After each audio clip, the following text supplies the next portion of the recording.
সুপ্রিয় দর্শক, আসসালামু আলাইকুম। ওয়েলকাম টু মাই চ্যানেল রসালো রান্নাঘর থেকে। আজ আমি আপনাদেরকে তৈরি করে দেখাবো হেলদি, পুষ্টিকর, ভীষণ মজার একটি গাজরের পুডিং রেসিপি।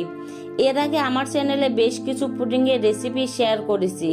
পার্সোনালি আজকের আমার এই রেসিপি ভালো লেগেছে, আশা করছি আপনাদেরও ভালো লাগবে। আর যদি ভালো লাগে তাহলে লাইক, কমেন্ট, শেয়ার, সাবস্ক্রাইব করে পাশে থাকবেন। চলেন দেখে নেওয়া যাক।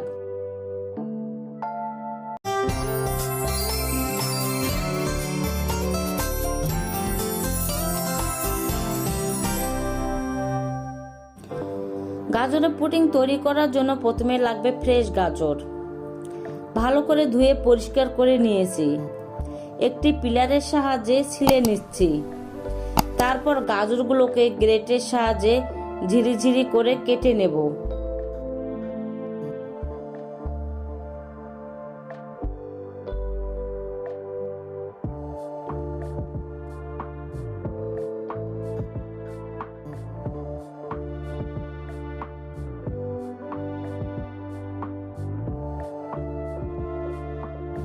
আমার সবগুলো কাটা হয়ে গেছে। এখন চুলা চলে যাচ্ছি। একটা ননস্টিকের প্যান বসিয়ে এর মধ্যে 2 চামচ ঘি দিলাম। ঘিয়ের মধ্যে ভাজলে গাজর যে একটা স্মেল থাকে সেটা চলে যাবে। এখন সম্পূর্ণ গাজরগুলো দিয়ে দিলাম।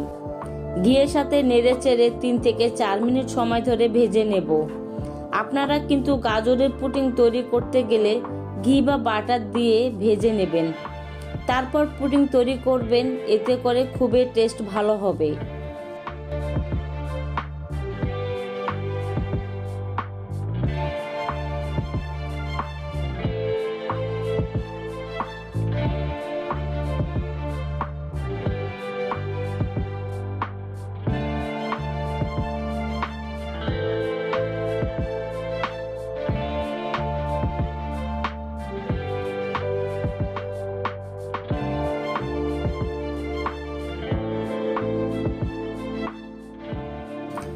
তিন থেকে 4 মিনিট গাজরটাকে ভেজে নেওয়ার পর এর মধ্যে দিয়ে দিচ্ছি লিকুইড দুধ 1 কাপ। এখন দুধের সাথে একটু নেড়ে চেড়ে দিচ্ছি। চাইলে পানি দিয়েও সিদ্ধ করে নিতে পারেন, এতে করে টেস্ট ভালো হবে না।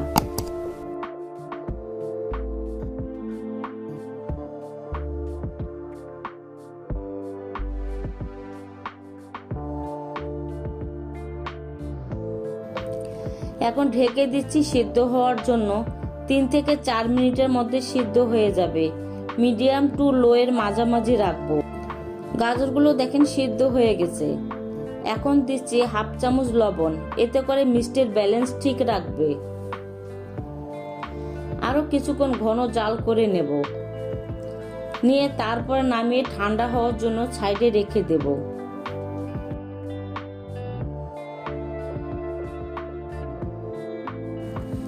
এর মধ্যে ক্যারামেল তৈরি করব। সেই জন্য চুলায় একটি কড়াই বসিয়ে এর মধ্যে চিনি দিলাম 1/2 কাপ, আর দিচ্ছি 2 চামচ পরিমাণ পানি। চুলার আঁচ এ পর্যায়ে মিডিয়াম রেখেছি। মিডিয়াম রেখে ক্যারামেল তৈরি করতে হবে।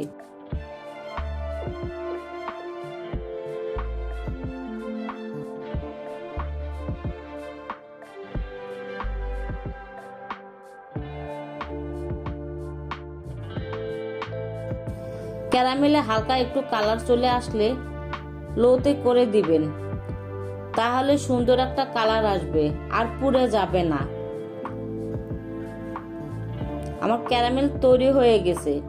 গরম অবস্থায় একটি মোল্ডে ঢেলে দিয়ে ঘুরিয়ে ঘুরিয়ে সেট করে নিতে হবে। আমি যে মোল্ডে তৈরি করছি সেই মোল্ডে ঢেলে দিতেছি।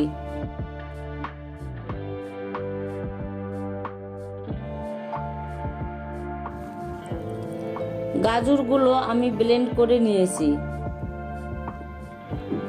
এটা আর দেখালাম না, ভিডিওটা বড় হয়ে যাবে। এর মধ্যে ছেঁকে দিচ্ছি 1 কাপ ঘন করে নেওয়া গরুর দুধ। আর এখন দিব ডিম। আমি এখানে 3টা ডিম নিয়েছি। চামচের সাহায্যে ফেটিয়ে ছেঁকে দিচ্ছি। ছেঁকে দিলে তাহলে পুডিং সুন্দর স্মুথ হবে।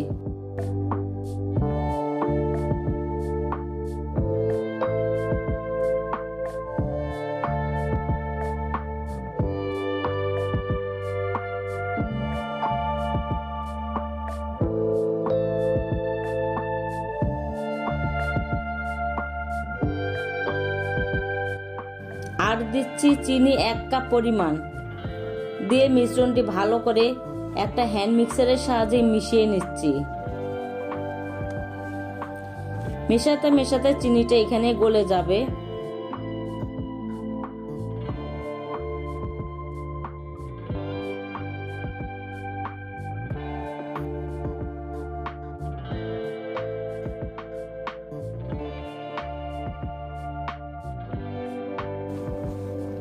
মিশিয়ে নিয়ে যে মোল্ডে পুডিং তৈরি করব সেই মোল্ডে সম্পূর্ণ মিশ্রণটি ঢেলে দিলাম। এখন স্টিম করব, সেজন্য চুলায় একটা কড়াই বসিয়ে ওর মধ্যে স্ট্যান্ড দিয়ে রেখেছি। দিয়ে তার মধ্যে মোল্ডটা দিয়ে দিলাম। ঢেকে অপেক্ষা করছি 50 মিনিটের মতো, লাগলে আরো বাড়িয়ে দেব।